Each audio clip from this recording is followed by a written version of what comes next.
एक दिन मुझे याद है कि हमारे घर पर एक ग्लास डोर है और सहर्ष बहुत ज़ोर से उस डोर की तरफ गया और उसने अपने आप को बैंग किया उस डोर में। He just banged his head and that day I realise that probably he is so frustrated. कोई तो फ्रस्ट्रेशन है, कुछ तो बेचारा कहना चाह रहा है जो कह ही नहीं पा रहा। पहला दिन I think he was in 8th standard. वहाँ पर वो गए और रो रो के वापस आए। वो इसलिए क्योंकि नया माहौल, नए टीचर, नए बच्चे, no acceptance. Her most fulfilling moments of our lives. Of course, we were all in tears, me, my husband, my daughter, कि ये वही बच्चा है जो आज स्टेज पर इतना अच्छा कर रहा है।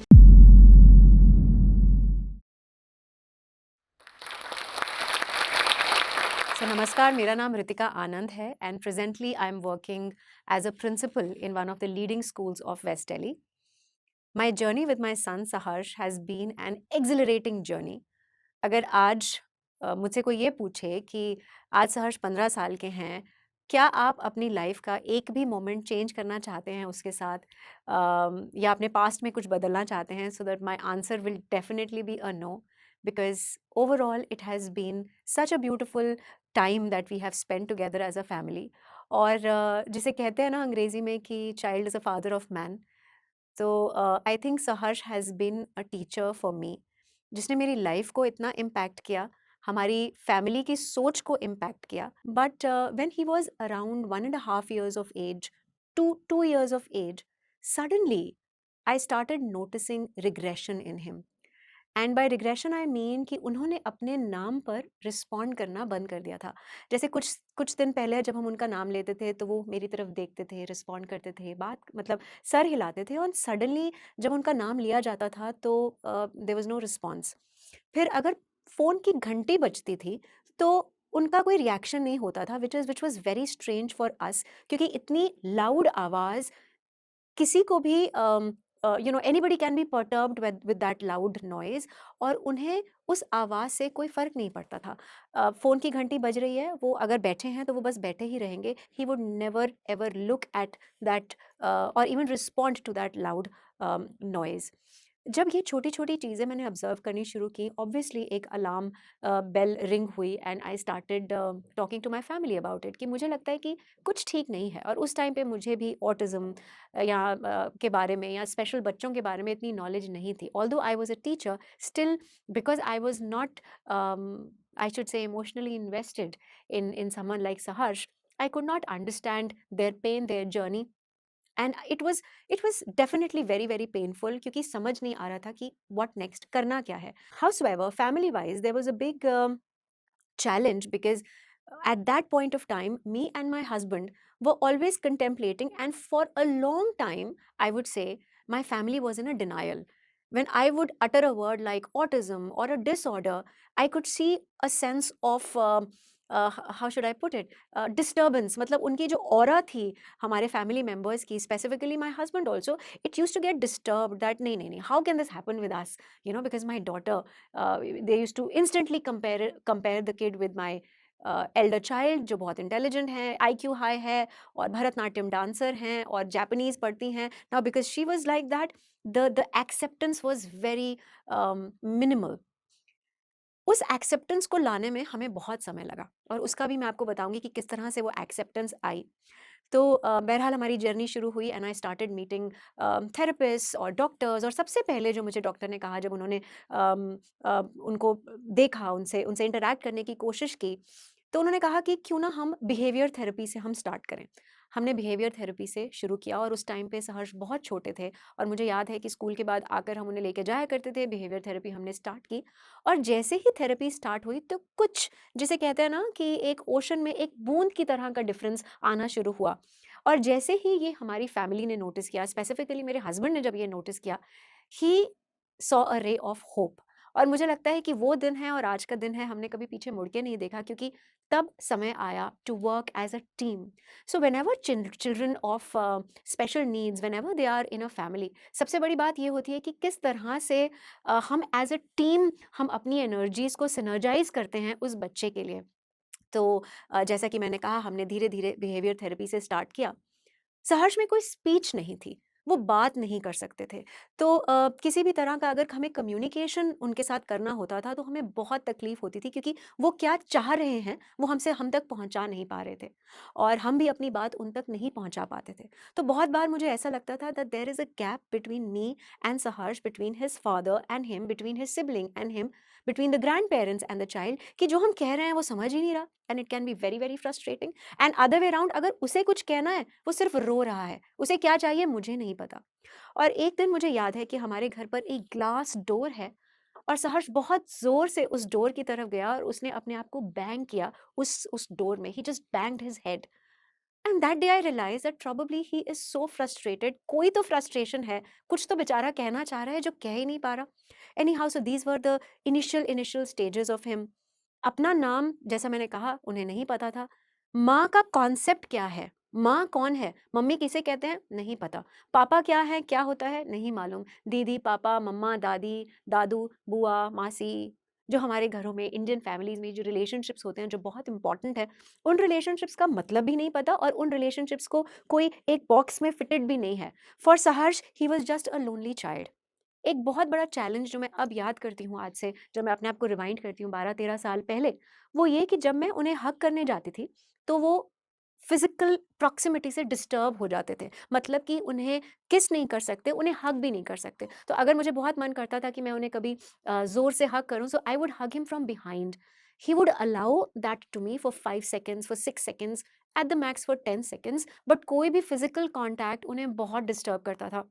इसीलिए जब हम हेयर कट के लिए जाते थे, तो भी एक बहुत बड़ा इश्यू था, because he would not like someone touching his head, someone touching his hair. तो फिर से वही रोना, वही एक एक गुस्सा जो उनमें जो एक्सप्रेशन था, वो सिर्फ़ गुस्से का एक्सप्रेशन था। I started with occupational therapy. जो हमारे ऑक्यूपेशनल थेरेपिस्ट थे, आई थिंक उन्होंने मुझे ऐसा लगता है कि उन्होंने शायद, ही वाज़ सो गुड, ऐसा लगता था जैसे वो अपनी जान निकाल के सहर्ष में डाल देते हैं। छोटी-छोटी एक्सरसाइज़ेज़ उन्होंने हमें बताई। एक एक्सरसाइज़ उन्होंने हमें बताई कि आप हेयर ब्रश लीजिए और उसकी आर्म्स पर और लेग्स पर आप ब्रश कीजिए। तो हम उनसे पूछते थे कि ऐसा क्यों? तो वो कहते थे इससे उनकी सेंसेस जो है वो इंटीग्रेट होंगे और it will definitely invigorate his neurons, जो ब्रेन को सिग्नल देंगे, and he will respond better.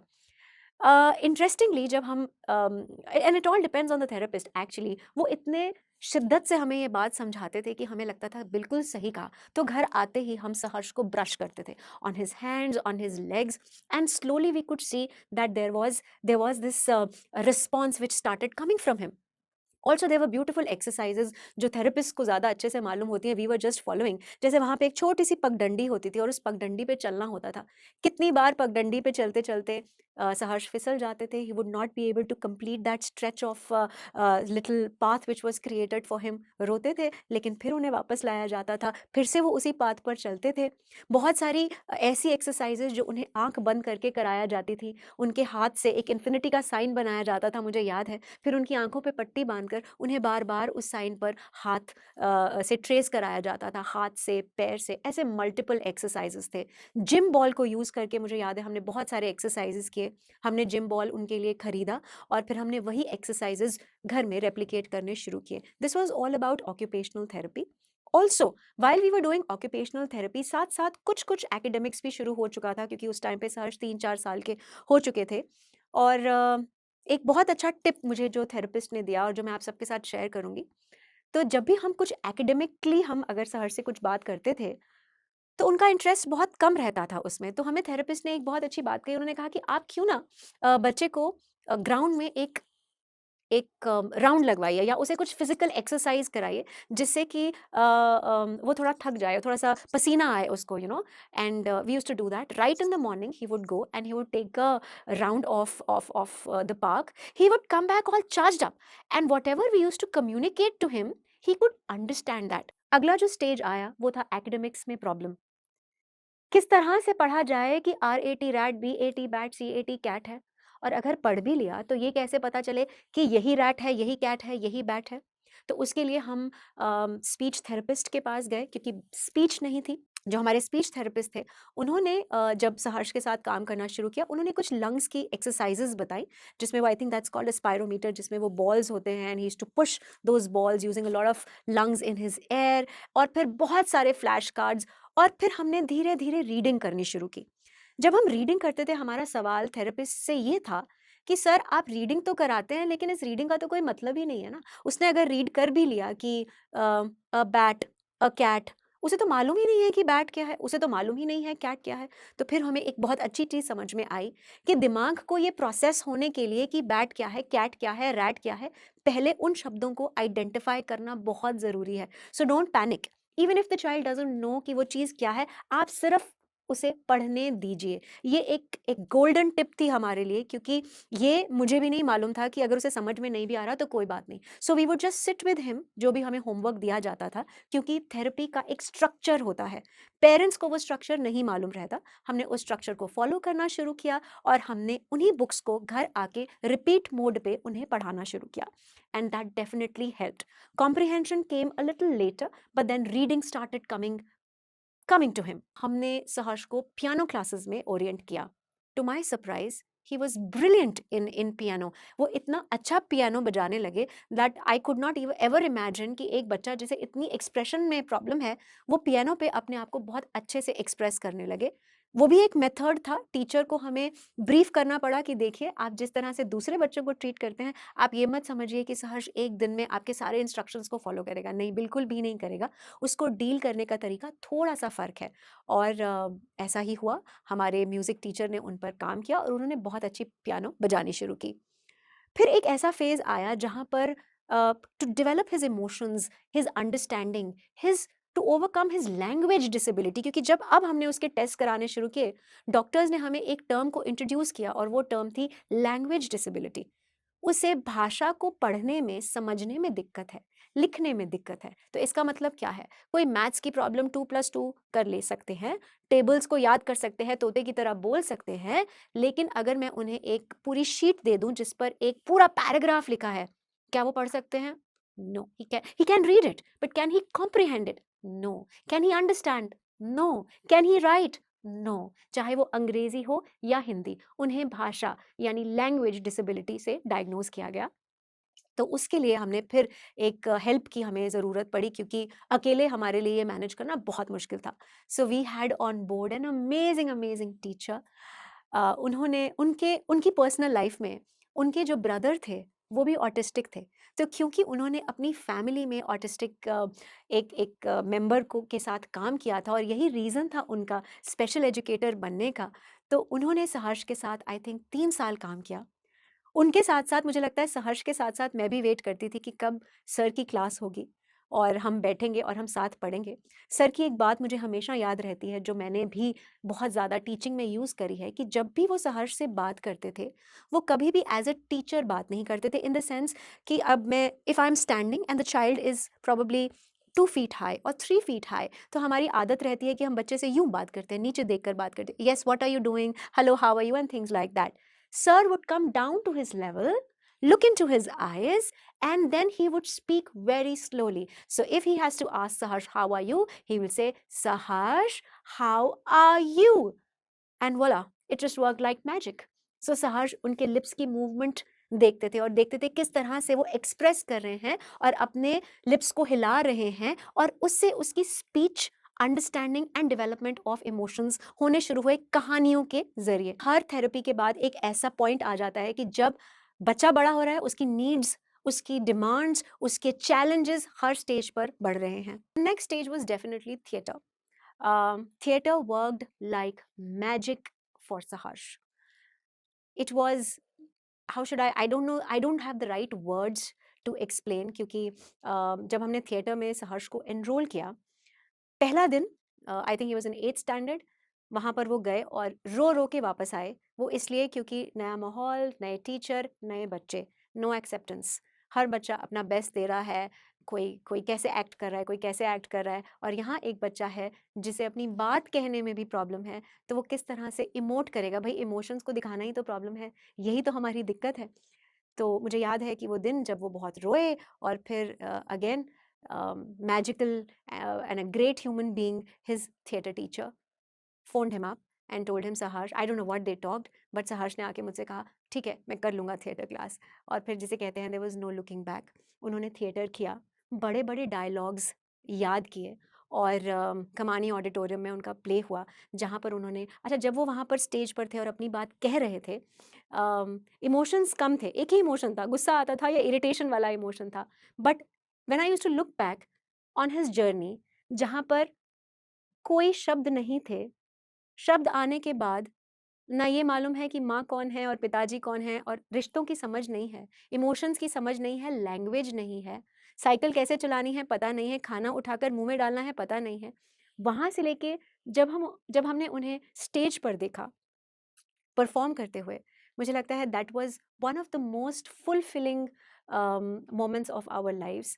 Of course we were all in tears, me, my husband, my daughter, कि ये वही बच्चा है जो आज स्टेज पर इतना अच्छा कर रहा है.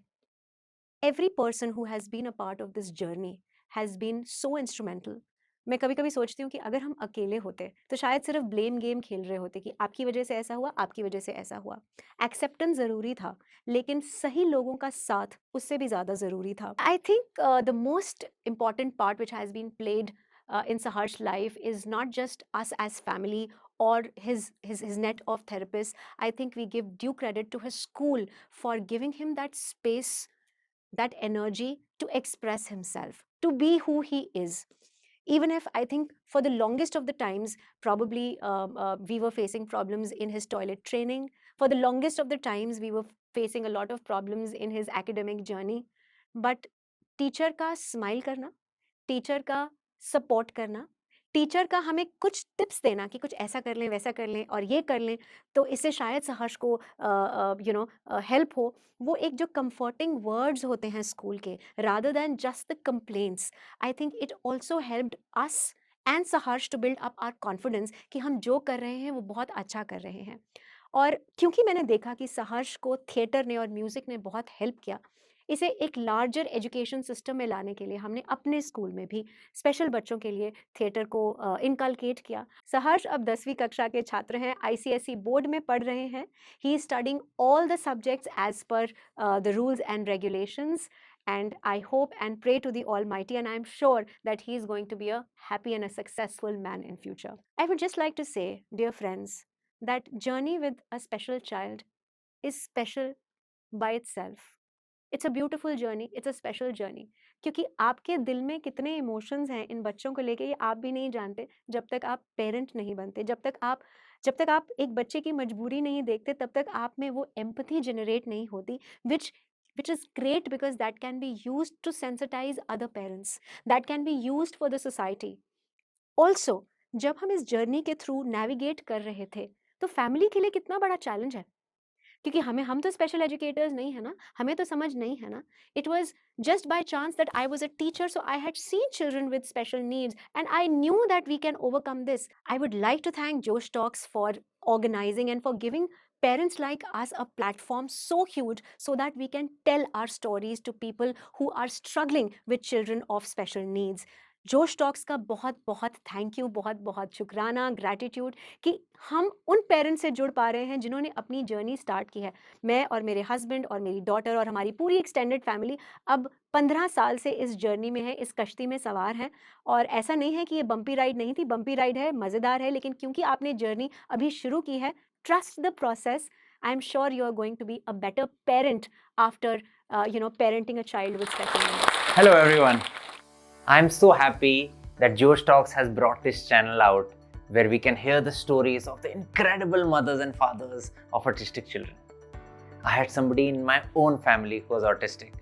If you are the parent of a young child who has autism, please share your information with Josh Talks in the form below. This will help Josh Talks better understand the problems that you face and the content that needs to be created. Your information will be kept confidential. Only a few members of the team will have access to this data who will call you to have a short conversation with you.